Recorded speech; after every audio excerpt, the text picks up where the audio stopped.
Welcome to my YouTube channel, Himash Chandra. Today's topic is linear differential equation. जैसा कि हमने पिछले video में कुछ टॉपिक्स डिस्कस किए थे, डिफरेंशियल इक्वेशन होती क्या है, इसका फॉर्मेशन कैसे होता है और हम इसको मैथमेटिक्स में यूज कैसे करते हैं। तो आज का जो वीडियो होने वाला है उसके जस्ट आगे का है linear differential equation, next step है इसका। तो पहले हम ये जानते हैं कि ये लीनियर डिफरेंशियल इक्वेशन होती क्या है। तो linear differential equation is a equation which have first order differential equation. मतलब कहने का ये है कि लीनियर डिफरेंशियल इक्वेशन जो होती है उसमें केवल अगर फर्स्ट ऑर्डर है, जो भी इक्वेशन अगर यूज हुई है उसमें फर्स्ट ऑर्डर है तो वो लीनियर डिफरेंशियल इक्वेशन कहलाती है। अगर हम इसके डिफिनीशन की बात करें तो इसके डिफिनीशन हम ये लिख सकते हैं a differential equation which are a differential equation which are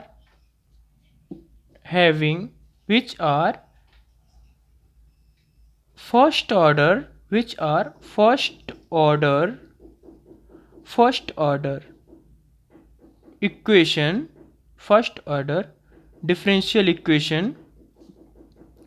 differential equation called as linear differential equation. ये तो रही इसकी डिफिनीशन। अब हम बात करें, जैसा कि हमने प्रीवियस लेक्चर में हमने ये डिसाइड किया था कि first order, second order, third order होता क्या है, इसको कैसे यूज़ किया जाता है, डिफरेंशियल इक्वेशन में कहाँ कहाँ कैसे हम जानेंगे फर्स्ट ऑर्डर है, सेकंड ऑर्डर है, ये सब हम पहले ही बार डिसाइड कर चुके हैं। तो मतलब ये है कि लीनियर इक्वेशन में केवल वही इक्वेशन आएंगी जिसमें केवल फर्स्ट ऑर्डर होगा। अब हम एक एग्जाम्पल ले लेते हैं कि फर्स्ट ऑर्डर का एग्जाम्पल कैसे होता है। तो फर्स्ट ऑर्डर के अगर हम एग्जाम्पल की बात करें तो हम एक छोटा सा एग्जाम्पल लेते हैं dy upon D X plus P Y equals to Q. ये एक मैंने नॉर्मल लीनियर डिफरेंशियल इक्वेशन एक फर्स्ट ऑर्डर की ले ली। अब इसमें हम थोड़ा सा डिस्कस कर लेते हैं। dy अपॉन डी एक्स को आप लोग जानते ही होंगे। dy डी एक्स हमारा क्या है, यहाँ पे डेरिवेटिव है, derivative of y with respect to x कहलाता है ये। अगर हम p और q की बात करें, p एंड q की बात करें तो p और q जो होंगे वो होंगे हमारे फंक्शन p एंड q और the function of x only. इसका मतलब है p और q फंक्शन होंगे x के, और या तो ये फंक्शन होंगे या तो ये कांस्टेंट होंगे।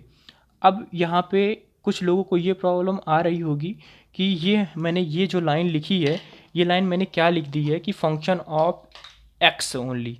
तो ये लाइन मैंने क्या लिखी है, फंक्शन ऑफ x ओनली। इससे डरने की ज़रूरत नहीं है। अभी आगे जैसे मैं एक एग्जाम्पल को सॉल्व करूँगा ये समझ में आ जाएगा कि p और q को मैंने क्यों ये बोला कि ये x का फंक्शन होगा।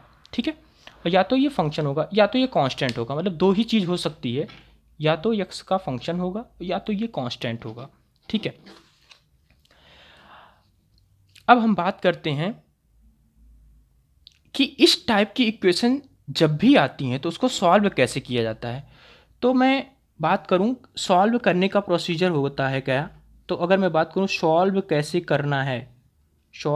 करना है तो कुछ ऐसे होगा, जो हमारी इक्वेशन प्रीवियस दी गई है उसको हम एक बार एज इट इज़ ऐसे कॉपी पेस्ट मारते हैं, P Y equals to Q. इसको इक्वेशन स्टार्टिंग से मैं बताता हूँ कि इस टाइप की इक्वेशन को हम सॉल्व कैसे करते हैं। 1 मान लिया। अब हमें एक काम करना है, e to the power P X, ये जो टर्म है इसको मल्टीप्लाई कराना है both side, multiply both side. अब कुछ लोगों के माइंड में ये चल रहा होगा कि e to the power P X मैंने लिया कैसे, इसको कैसे डायरेक्ट मिल गया। अभी हमें ये पता चल जाएगा कि ये जो टर्म मैंने यूज किया है e to the power integration of P X, मैंने डायरेक्ट क्यों यूज किया, ये अभी आगे देखिए डिस्कस करते हैं हम। देखिए फिर क्या होगा, अगर मान लीजिए इन दोनों का मैं इस टर्म का, इस पर्टिकुलर टर्म का अगर मैं दोनों साइड में मल्टीप्लाई करवाता हूँ तो रिजल्ट हमारा क्या आता है? रिजल्ट हमारा आएगा D Y upon D X, as it is रहेगा। और इस साइड में जब मल्टीप्लाई होगा, multiply by E to the power integration of P D X, यहाँ तक कोई प्रॉब्लम नहीं है, प्लस पी इंटू वाई तो रहेगा ही, वाई रहेगा, into E to the power summation of P D X equal to Q into E to the power summation of P D X. यहाँ तक हमने डिस्कस कर लिया। अब अगर हम यहाँ पे देखें, उसको एज ए कांस्टेंट मान लिया, तो मैंने P D Y upon D X multiply E to the power P D X plus Y into E to the power P D X equals to Q into E to the power P D X. अब देखिए यहाँ पे एक बात आ रही है सामने। यहाँ पे अगर हम देखें ध्यान से, देखिए क्या हो रहा है यहाँ पे, डेरिवेटिव ऑफ वाई। यहाँ पे देखिए किसका डिफ्रेंशिएशन हो रहा है? वाई का। यहाँ पे वाई का डिफ्रेंशिएशन हो रहा है। ये मान लीजिए अगर हम माने फर्स्ट टर्म, इसको मैंने माना फर्स्ट टर्म इंटू इसको माना सेकेंड टर्म, तो फर्स्ट टर्म का यहाँ क्या हुआ? डिफ्रेंशिएशन हुआ, plus first term as it is लिख दी गई, और सेकेंड टर्म का कुछ डिफ्रेंशिएशन हो गया। यहाँ पे सेकेंड टर्म का डिफ्रेंशिएशन हुआ। तो अगर हम इसको लिखना चाहें, मतलब ये फार्मूला क्रिएट कर रहा है D Y upon D X, किसका वाई का कर रहा है, into e to the power P D X कर रहा है, e to the power P D X कर रहा है। अब कुछ लोग कहेंगे इसको मैंने डायरेक्ट क्यों लिखा? डायरेक्ट इसलिए लिखा कि जैसे ही इसको एक्सपेंड करेंगे ये हमारा रिजल्ट आ जाएगा। चाहे करके देख लीजिए, फर्स्ट का differentiation into second as it is, second का differentiation into first as it is, तो यहाँ से ये हमारा रिजल्ट निकलता है Q into E to the power P D X. यहाँ तक आई थिंक सबको क्लियर होगा कि मैंने ये टर्म कैसे लिया। अब हमें कुछ नहीं करना है, अब नॉर्मल एक सिंपल सा मैं बता रहा हूँ, इंटीग्रेटिंग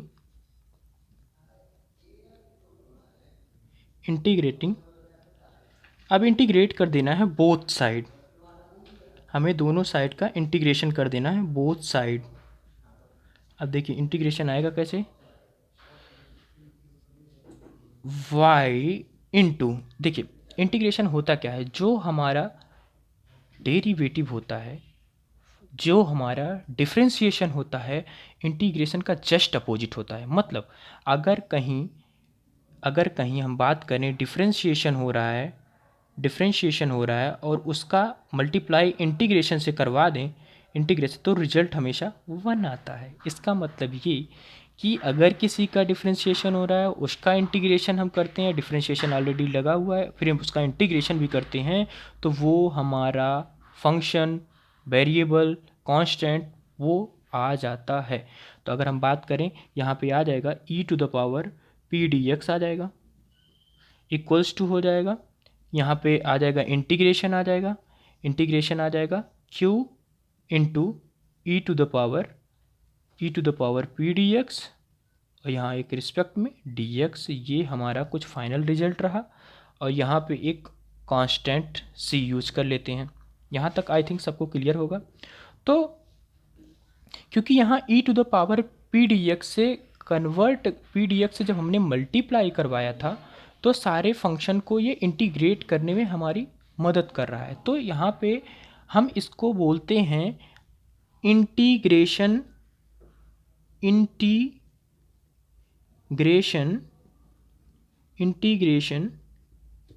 फैक्टर बोलते हैं। तो इसको हम क्या बोलते हैं? इंटीग्रेशन फैक्टर बोलते हैं, जिसको हम शॉर्ट फॉर्म में आई एफ यूज करते हैं। और वहाँ पर अब हमें पता चल गया आई एफ हमारा है क्या, e to the power P D X. I think ये सबको समझ में आ गया होगा। E to the power P D X क्यों हमारा इंटीग्रेशन फैक्टर है, इसलिए है क्योंकि e to the power P D X की ही हेल्प से हमारा ये इंटीग्रेशन हो पाया। तो अब आगे डिस्कस करते हैं कि एक जनरल फार्मूला अगर हम बनाना चाहें तो एक जनरल फार्मूला इसका आ जाएगा y इंटू आई एफ मतलब integration factor equals to integration of q into I F और यहाँ पे इसका वैल्यू आई एफ हो गया into D X plus C. ये हमारा कुछ फार्मूला कन्वर्ट बन होके ये आया कि जब हमें लीनियर डिफरेंशियल इक्वेशन को सॉल्व करनी है तो कुछ इस फॉर्मेट में सॉल्यूशन होगा और इस फॉर्मेट में हमें रिजल्ट को कुछ लाना एग्जाम्पल ले लेते हैं। पहला एग्जाम्पल ले लेते हैं। मैं बोला सॉल्व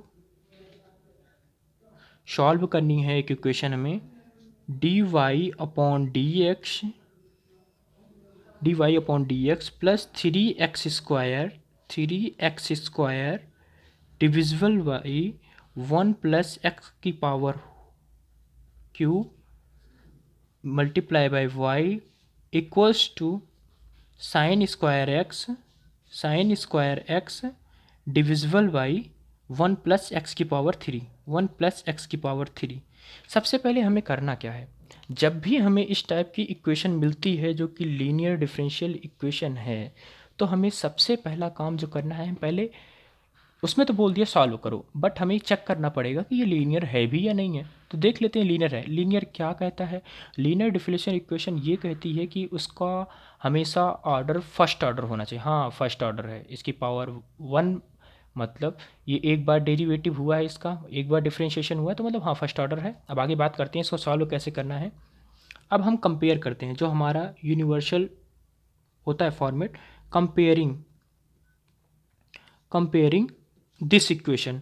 कौन सी इक्वेशन हमारी, D Y upon D X plus P Y equals to Q से हम इसको कंपेयर करा देंगे। क्यों कंपेयर कराएंगे, क्योंकि हमारा अगर हम बात करें तो यूनिवर्सल हमारा यही तो कहता है D Y upon D X plus P Y equal to Q. बिल्कुल। अब यहाँ पे मैंने एक टर्म जो यूज़ किया था कि फंक्शन ऑफ ओनली एक्स, अभी आपको समझ में आएगा। देखिए तो यहाँ से हम p की बात करें, p यहाँ हमारा क्या आ गया, p आ गया हमारा 3x square upon 1 plus X cube. आई थिंक ये क्लियर है। p यहाँ पे p इंटू वाई से, और यहाँ से q इक्वल टू आ गया सारे constant term sign square x divide by 1 plus X cube. तो देखिए अभी मैंने एक टर्म यूज़ किया था स्टार्टिंग में कि जो हमारा P एंड Q होगा वो होगा हमारा क्या, P एंड Q हमारा होगा फंक्शन ऑफ ओनली x और कांस्टेंट। ये तो फंक्शन ऑफ ओनली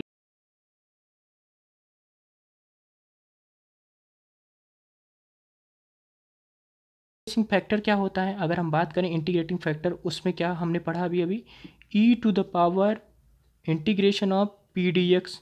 चलिए हम कर लेते हैं। तो यहाँ पे हम करते हैं e to the power integration of p की वैल्यू हम यहाँ पे रख देंगे, पुट कर देंगे, तो यहाँ से आ जाएगा 3x square upon 1 plus X cube into D X. यहाँ तक क्लियर है। बिल्कुल।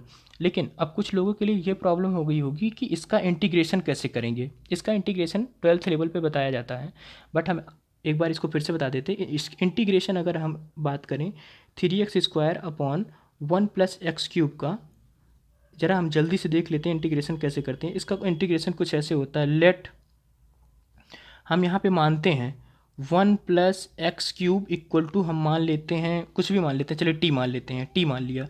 तो यहाँ पे डिफ्रेंशिएशन करते हैं तो 1 का डिफ्रेंशिएशन 0 हो जाएगा, 0 प्लस 3x स्क्वायर हो गया कि नहीं हो गया, 3x स्क्वायर हो गया इंटू डी एक्स हो गया इक्वल्स टू यहाँ पे आ गया हमारा डी टी। तो ज़रा ध्यान से देखिए, जहाँ 3x स्क्वायर है वहाँ मैं डी टी लिख सकता हूँ क्या, हाँ। तो अब हम यहाँ पे देखते हैं, यहाँ है 3x स्क्वायर और dx, 3x स्क्वायर dx, तो यहाँ मैंने लिख दिया dt। और भाई हमने नीचे इसको माना था मैंने पूरा टी, तो यहाँ टी लिख दिया और यहाँ पे लिख दिया।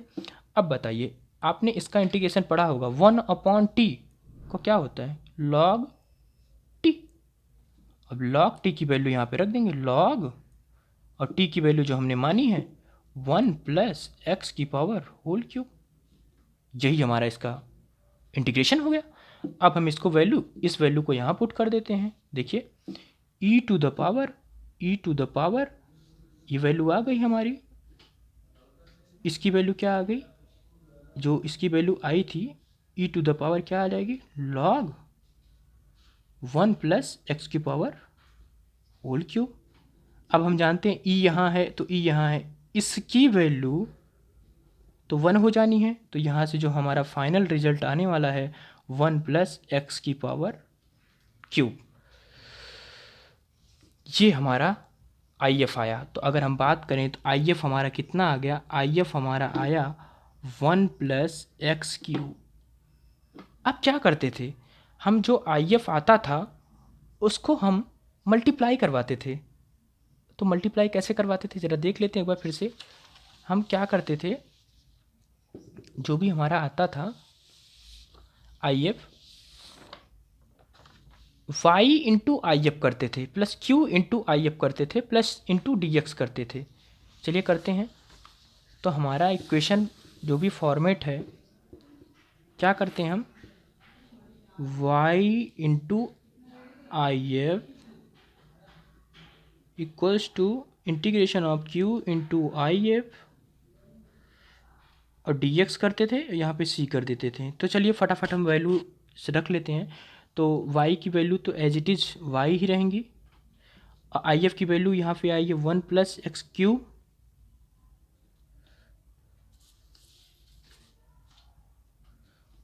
Equals to integration of q की वैल्यू हमने रखनी है sine square X upon 1 plus X cube, into IF की वैल्यू क्या रखनी है हमें, 1 प्लस एक्स क्यूब, ऐसे रखनी है, और यहाँ पे dx का यूज़ करना है और यहाँ प्लस c का यूज़ कर देना है। तो 1 प्लस एक्स क्यूब ऊपर, 1 प्लस एक्स क्यूब नीचे से यहाँ से कटता हुआ, तो यहाँ से जो हमारा रिजल्ट आ गया y into 1 plus X cube equals to integration of sine square X और dx प्लस c। अब साइन स्क्वायर एक्स को हम कन्वर्ट कर सकते हैं, क्या कन्वर्ट कर सकते हैं देखते हैं ज़रा।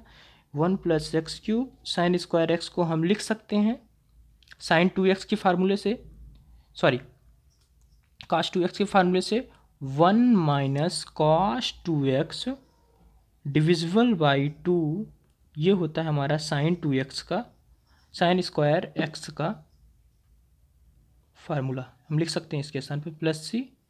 अब इसको आगे हम कर लेते हैं, ये हमारा आंसर आने वाला है, बस एकदम जस्ट पास है। 1 plus X cube equal to, तो 1/2 यहाँ से है, 1/2 इंटू DX, तो कहा जाए क्या आ जाएगा, जब यहाँ से हम करेंगे तो ऐसे कुछ आ जाएगा, 1/2 DX हो जाएगा, minus cos 2x upon DX हो जाएगा, cos 2x upon 2 into DX हो जाएगा, और प्लस c तो रहेगा ही रहेगा। तो हम बात करते हैं y into 1 plus X cube equals to, यहाँ पे आ जाएगा x/2, यहाँ पे आ जाएगा x/2, तो x/2 माइनस cos 2x का होता है sin 2x हो जाएगा, और 2x का जब करेंगे डिवाइड बाई 2 आ जाएगा, तो यहाँ पे डिवाइड बाई 2 आ गया। 2x का जब करेंगे डिवाइड बाई 2, और ऑलरेडी 2 तो है, 2 4 हो जाएगा, और प्लस c तो रहेगा ही रहेगा।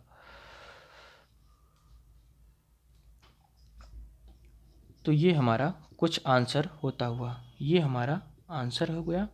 और c हमारा यहाँ है आर्बिट्री कांस्टेंट, आर्बिट्री कांस्टेंट। तो अगर हम डिस्कस करें आज हमने क्या क्या कवर किया, तो आज हमने कवर किया लीनियर डिफरेंशियल इक्वेशन होती क्या है, कैसे हम उसका यूज करते हैं और कैसे उसके आए हुए क्वेश्चंस को सॉल्व करते हैं और उसका फॉर्मेट क्या होता है और उसको सॉल्व किया कैसे जाए। थैंक यू गाइस, आज के लिए बस इतना ही। डिफरेंशियल इक्वेशन का आगे आने वाली जो सीरीज़ है, चैप्टर्स हैं, वो फर्दर कंप्लीट होते रहेंगे। कोशिश करूँगा कि डेली का डेली एक टॉपिक कवर हो। तो आज के लिए बस इतना ही। अगर आपको वीडियो मेरी पसंद आई हो तो मेरे चैनल को ज़रूर सब्सक्राइब कीजिए, लाइक कीजिए। Thank you.